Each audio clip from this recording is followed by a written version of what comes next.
ओम शांति।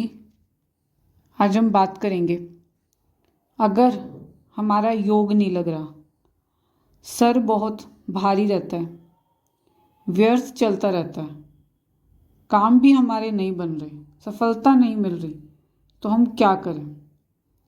सबसे पहले तो देखो, हमें योग जरूर लगाना है। डेली हमें योग करना है, क्योंकि बाबा कहते हैं कि योग से ही तुम्हारे विकर्म विनाश होंगे।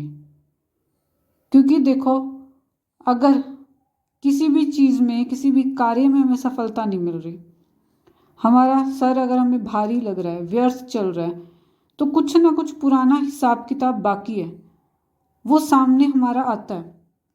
इसीलिए हमें कार्यों में सफलता नहीं मिलती। तो इसीलिए सबसे पहले तो हमें योग जरूर लगाना है, क्योंकि योग से ही हमारे विकर्म विनाश होंगे। और बाबा कहते हैं किसी देहधारी को याद नहीं करना, क्योंकि जब हम किसी देहधारी को याद करते हैं तो उससे कभी भी हमारे विकर्म विनाश नहीं होते। जब हम डायरेक्ट परमात्मा से, बाबा से योग लगाते हैं, तब ही हमारे विकर्म विनाश होते हैं। और देखो, ये सारा खेल है ही क्या, सब खेल पाप और पुण्य का है। और ये हमें पता है कि ये लास्ट का समय है। अब तो सबके हिसाब किताब चुकतू होने का समय है ये। एक उदाहरण हम यहाँ लेते हैं। जैसे हम देखते हैं, बच्चों की छुट्टियाँ होती हैं, समर हॉलीडेज होती है ना, तो उसमें होमवर्क भी मिलता है। पर जब शुरू में छुट्टियाँ होती हैं, तो शुरू के दिन तो 20-22 दिन तो ऐसे ही ख़त्म हो जाते हैं, खेलने में, इधर उधर घूमने फिरने में, और ये सोचते हैं कि हम बाद में करेंगे, बाद में करेंगे।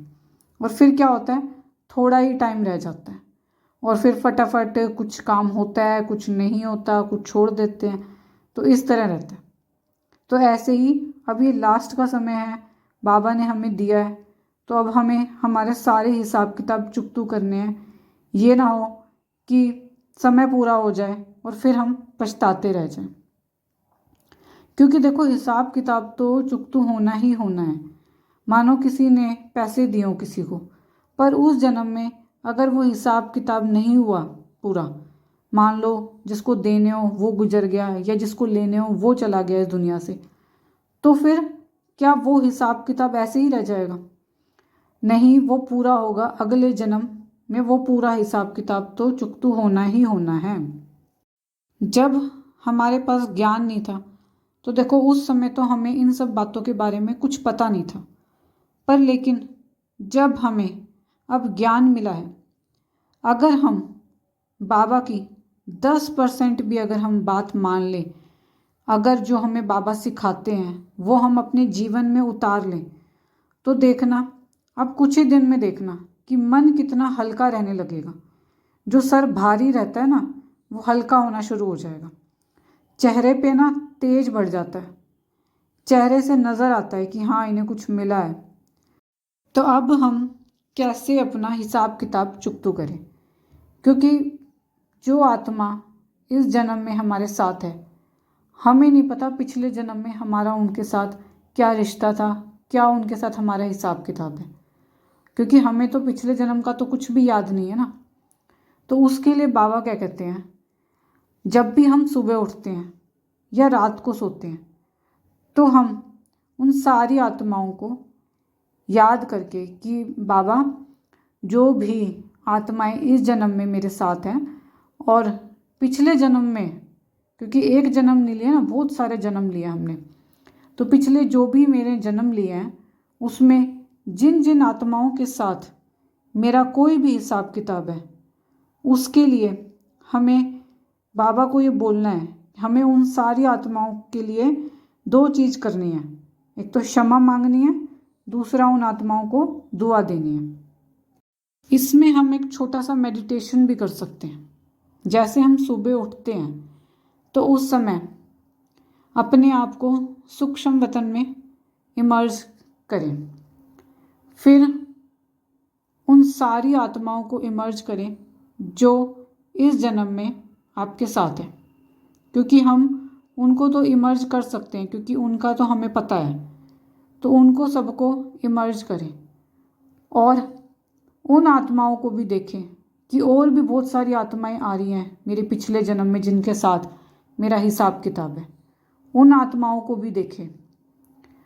फिर बाबा से किरणें अपने ऊपर लेकर उनको दें और बाबा से कहें कि बाबा, जो इस जन्म की जितनी आत्माएं हैं उनसे और पिछले जन्म में जितनी भी आत्माओं के सारा मेरा हिसाब किताब है, उन सब से मैं क्षमा मांगता हूँ। अगर मैंने कोई गलती की है, मेरी वजह से किसी आत्मा को तकलीफ़ हुई है, तो उसके लिए मैं सभी से माफ़ी मांगता हूँ।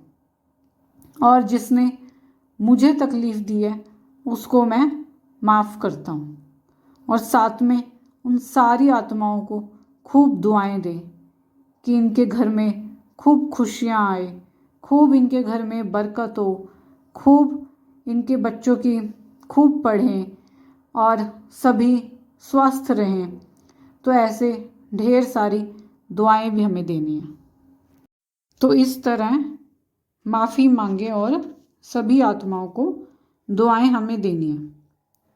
जब हम इस तरह माफ़ी मांगते हैं और दुआएं देते हैं तो हमारा जो भी हिसाब किताब होता है वो चुकतू होना शुरू हो जाता है। और वैसे भी अगर आप किसी को शांति, सुख, प्रेम आपने दे दिया ना, तो कितना ही मोटा कर्जा हो वो आपसे नहीं मांगने आएगा। तो इसीलिए हमें अपने पीछे जो हिसाब किताब हैं और जो इस जन्म के हिसाब किताब हैं उसको हमें चुकतू करने हैं। इसीलिए हमें योग जरूर करना है, क्योंकि योग से ही हमारे सारे विकर्म विनाश होते हैं।